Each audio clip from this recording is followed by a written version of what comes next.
About 4 years ago, I found myself on the floor of my bathroom, curled up in a fetal position with this confetti of tissues everywhere, just sobbing. The thought that was going through my head was, I'm failing. I'm failing at being a mother.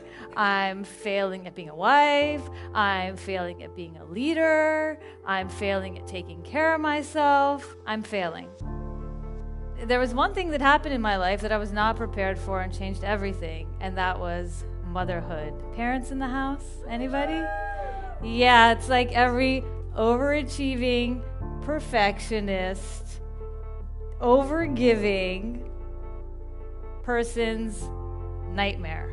For the first time in your life, you just can't do it all, and you can't do it all perfectly, and you can't give enough ever. What I realized is the only thing I can do that will be enough in this moment, with all this crazy stuff going down, and I'm so overwhelmed with a baby and the business and all that, was to be present, to be fully present for my child when I'm with my child, to be fully present for my clients when I'm with my clients, to be fully present with my husband when I'm with my husband, and to please, for the love of God, be fully present with myself for those very few minutes that I have with myself.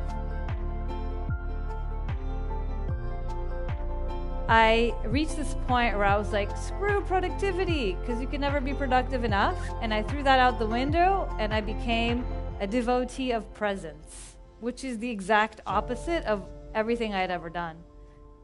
And the first time I meditated was, I called my sister who's in the room, and I said, I'm going to meditate for a minute every day. And she was like, what is a minute going to do? And I'm like, it's the longest minute ever, and it's all I can do.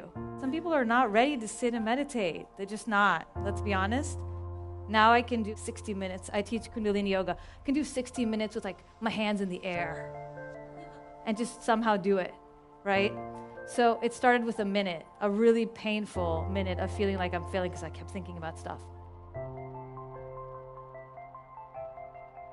The how of the presence that I learned over the course of the years was first pause, which is what you hear, meditate, breathe, all that stuff. It's super hard if you never do that stuff. And then the second thing was play. And we have two natural ways to de-stress in our body, and the first is the breath, and the second is laughter, and we underuse laughter. Both of them get you in the present moment super fast. About a year ago, super heavily meditated on a yoga mat in Costa Rica, I had a crazy big aha moment. In our oneness, in our togetherness, there is no real self. It's actually not self-care at all, because we're energetically connected with everybody, and in my home, there's like an energetic tapestry, right? And everything I do affects everything else. And in my business is an extension of me, and my energy affects my business. My business's energy affects me, right?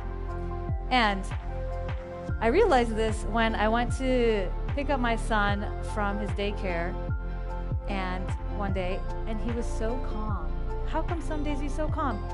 If I go to a yoga class right before picking him up, oh guys, the most loving thing. And I'm so loving, and we're so loving together. If I'm trying to pack everything in the morning, be super productive, I arrive in that energy, he picks up on that energy, and all of a sudden we're all like, rah, together. It's not about care of me versus care of you. It's about the care of we. I invite you to stand up with me. Extend your arms out in front of you, and take a deep breath in. And exhale out. And another deep breath in. And exhale out with a sigh. Ah. And another deep breath in. And let out some laughter. One more time. Deep breath in. Hold. Okay. Ha. Ha. Ha. Ha. Ha. Bring your palms together. Let out a little laugh.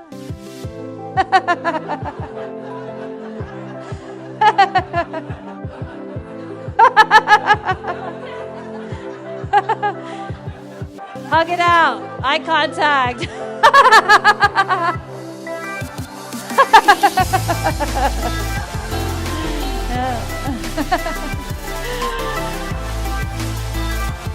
Yay! All right, we all want to make the world a better place and save it.